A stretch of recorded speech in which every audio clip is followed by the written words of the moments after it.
Magandang araw po mga kababayan. Welcome po sa Pinilang Alakbay. Ayan, naway safe po ang lahat. Ay nako, napakaganda ng panahon. Ngayon, papasyal ko po kayo at titinan po natin ang garden. At maraming bagay po tayong gagawin ngayon. Masaya lang po ako dahil mabalik na naman ang ganda ng panahon. Medyo malamig pero okay lang po yan.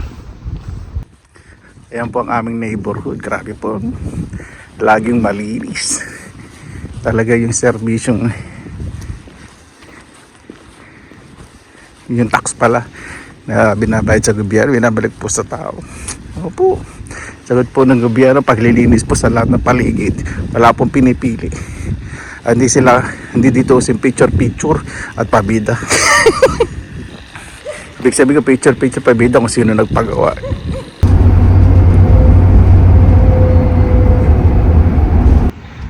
Yan, dito po ako sa Kabukiran. Pumunta ako sa isang second hand shop bago po tayo pumunta sa isang second hand shop.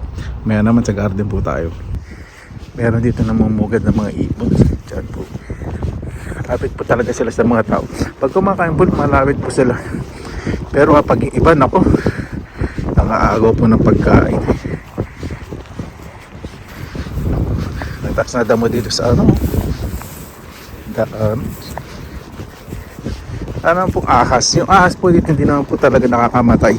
Magkakasakit. Maliban nila kung may allergy po kayo syempre sa meron po kasi slight na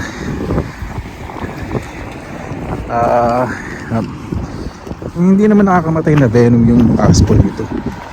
Pero kapag meron po kayo allergy, yun, delikado po.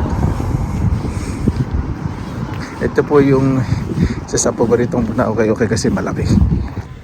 Kagandahan po sa okay nito may CR. Sipa po kasi bala. Kaya mo marami ng tao. Sakto marami pong bagong display. Tingnan po natin. Excited na ako. Nakaka-good vibes talaga ang summer. Di ba? Ayan po mga kabayan. Lumbas na po tayo sa okay.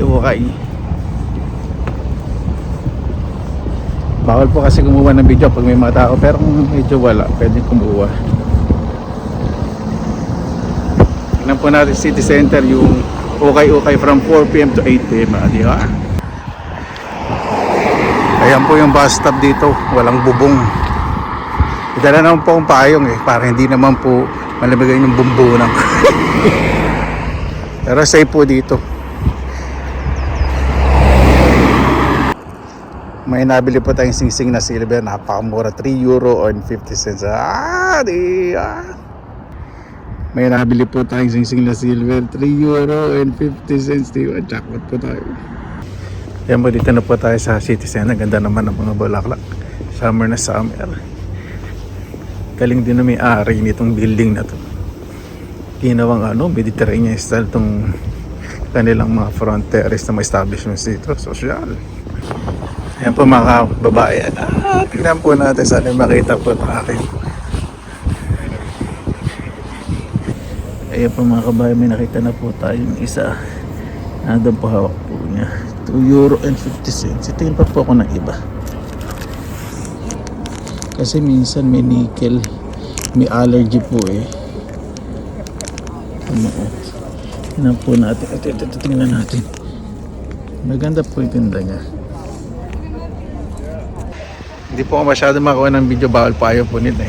Pero nakakita po ako ng mga ikaw, pakikita ko sa inyo €4 po all together. Hindi niya pa po akong discount. Ayan po, dito na po sa aming compound. Para po itong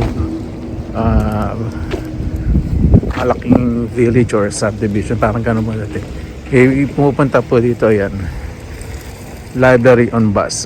Diba, sa share.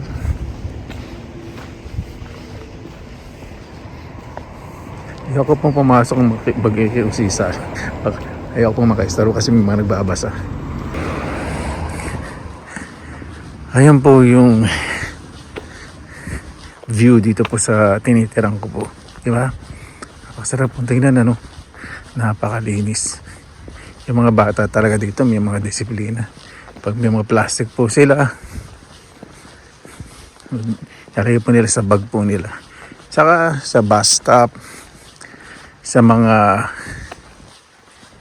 commercial establishments, sa public places, may mga basurahan po. Kaya mga bata dito sa school tinuturuan na ang number one economy po ng Finland talaga ay forestry. Kaya pinangangalagaan po nila ang kalikasan. O, di ba? Balance. Hindi ko na po masyado napapakita po sa inyo yung aking front yard. Ganda po pag green. Lang naman lang. Pag may green po sa paligid, nakaka-relax. Kaya sa babiyahe po, pag may mga halaman po sa mga island, sa mga public roads, diba? Yan po, diba?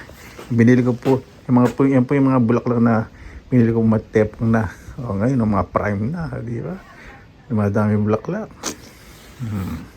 Yan po yung nabili po na natin nakaraan, yung bagong bulaklak. Tapos pag may mga bulok na mga bulaklak na ganito, tanggalin nyo na po. Kakain lang po kasi yan ng nutrients para mas magandang tingnan. Lilinisin ninyo.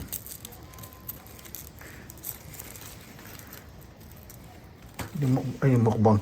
Yung balag po natin ngayon all in one. Diba? Iniluman ko po muna kasi sarili ko. Ayan po mga kabayan. Ayun po. 830. Di ba? Lahat po pare-pareho po yan. Silver. Di ba? Jackpot po tayo. Meron ba po yan kasama ito? Lahat po iyan. Yan. 4 euro po. Di ba? May nagbibenta po nito sa ito yung set po nito. Yung dalawa. More than 10 euro. So ito medyo mabigat. Ito more than 15. Tapos ito hindi po pere pero okay lang, silver pa rin. Di ba? 4 euro. Maklase po Ayan po mga kaubayan. Di ba? Yung vlog po natin ngayon mix and match. Yan na po tayo sa aking hardin. Pagkatapos ng ilang araw ng ulan, medyo malamig. Yan. Ang bilis tumubo po ng mga tanim ko po yung lettuce. Ito po yung chinani ko sa pagtatanim. Yung ating peche bagyo. Di ba? Tubo ng bilis. Yung ano ba to? Ichuela sa bagyo beans. Yung mga ka-discounted na flowers. So, yeah. Yung strawberry, dahil na rin bulaklak.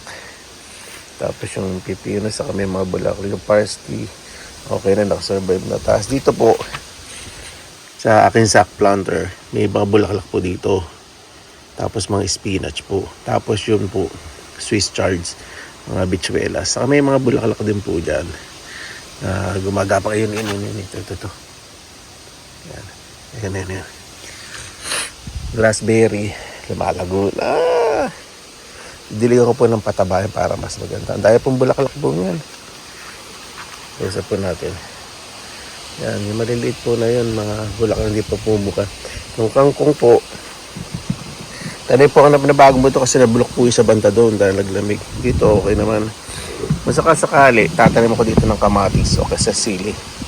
Sa other side, para di sayang space. Ito yung po sa gardening shop. Ma-discounted. Ito po, ang ganda. Ganda ng pipino. Ang tawad. Ayun po. Tapos ito mga bulaklak sa kabitsuelas. Ganda, nilipat ko rito. Tingnan po natin itong kamatis. Kasi may bunga na po itong isa. Dalawa na! Ayun, dalawa na bunga isa. Sa dalawa. Ganda. Takpa ko muna. Ganda talaga na itong mini bonsai na ito. Mga maraming kamatis. Itong kabila, puro bulaklak. Hindi ko po man nabubuksan. Buksan mo kayo. Ano ba yan? I-video tapos hindi pa kita sa amin. Ayan. Wala pa po talagang bunga. Marami po siyang bulaklak. Parang na-bonsai siya. Mas maganda nga yan eh. Di ba? Tapos ito pang mga discounted na bulaklak yung 2 euro each. Bigyan nyo na po, di ba? Premier klase na. Tapos yung sili. Yan dali. Itong rhubarb po. Lag ko. Pawasan ko po ng dahon po yan. Para mas tumaba yung mga ibang tangkay. Tapos etong sili, tingnan natin.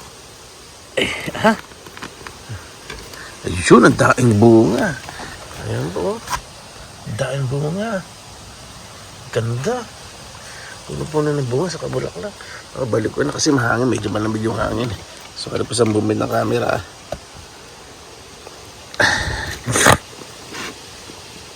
Yan.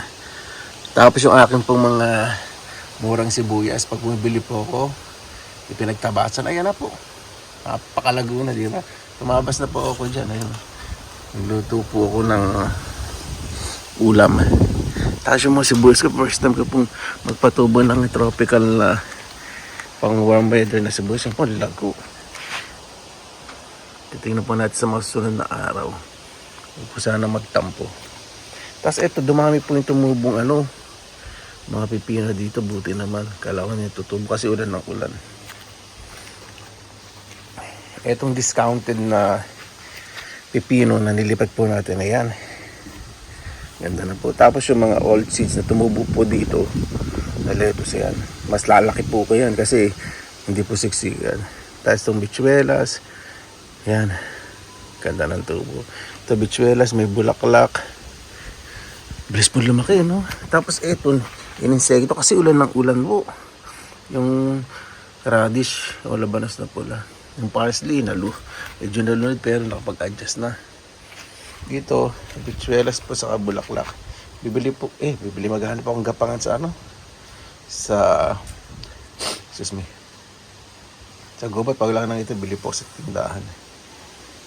Tapos itong nabili ko pang discounted na gumagapag, ayan, yung pipino. Ito araw na po dito may spot.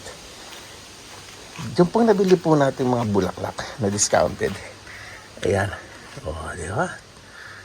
Yan, dumami na po yung mga buds. Ito, lalong lumago. Tapos ito po, dumami yung mga buds. Tapos yung coriander na binili ko po sa shop, lumago po. Ano lang po yun, 1 euro sa akin. Pero pabili ko sa garden section, 3 to 4 euro po yan. Tapos ito po sa aking vertical planter. Ayan, bulaklak. Saka si Charo, lago na po. Tapos ito yung bush beans, hindi po yan gumagapang, bichuelas. Tapos ito si Charo. Tapos yung lettuce yan, dadagdag ako po lupa kasi mataas na. Diba? Tapos dito yung atong zucchini, yung dalawa. Ganda po ng tubo, diba? Tapos ito mga si Charo. Mataba yung lupa hindi pa po nilagyan ng fertilizer. Tapos sa akin pong aking, po ito Pechay Baguio. Tapos yung beans. May tumubo rin dito. Pechay Baguio, nalaglagan ng buto. 3. Kala ko hindi tumubo pa. Kaya ako naglagay ng beans. Ayan po. Ayan. Dito lang natin po. Dito alam mo. Ganda ng tubo ng Pechay Baguio. Yung patatas ko, pakikita ko po sa inyo, ayan may crack na po. Ibig sabihin, yung pa, may crack pa. Tatubo na po yan. Ganda na zucchini, bili po natin ng discounted. Ano po mga kababayan, medyo mahaba po yung araw po natin. Ito po aking munting taniman. Nakalimutan kong pakita sa inyo nga pala. Yung 2 vines na nabili ko. Na-discounted na 2 euro. Ayan po, ganda na. Ito po yung isa. Mga gapang nag-aaraw na. Nako, napakabilis pong gumapang yan. Di ba? Sarap pong tignan. Tapos dito po, dito sa ating hill garden. Ito po yung bunga ng gooseberry. Ang dami, lumalaki na. Tapos yung mga bulaklak, yung mga buds ng mga bulaklak. Ayan dumami po yung mga bulaklak dito. Nagustuhan po itong lugar. Ito, bubukan na lang po. Ang ganda po, di ba? Yung mga mini strawberries po yun sa gilid, dumami. Walang po kasi ng ulan. So, ganda po yung lupang nilagay ko po dyan. Wala na pong tumubo ng morel mushroom. Ay nako, ito po yung mga mini strawberries yan. Ang dami po.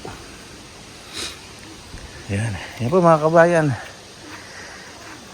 Ay nako. Sarap matignan ano? Paano po? Yan na po yung mga bata naglaro. Hindi pa. Napubulin naman ako. Hindi ko ma-stop yung mag-video pag nakikita po yung mga bata. Bahal po kasi. Paano po? Maraming salamat po sa inyong oras na ilan sa pinilang ang lakbay. Basta lagi po tayong positive vibes, good vibes. God bless. Ingat palagi mo ng araw. Laban lang.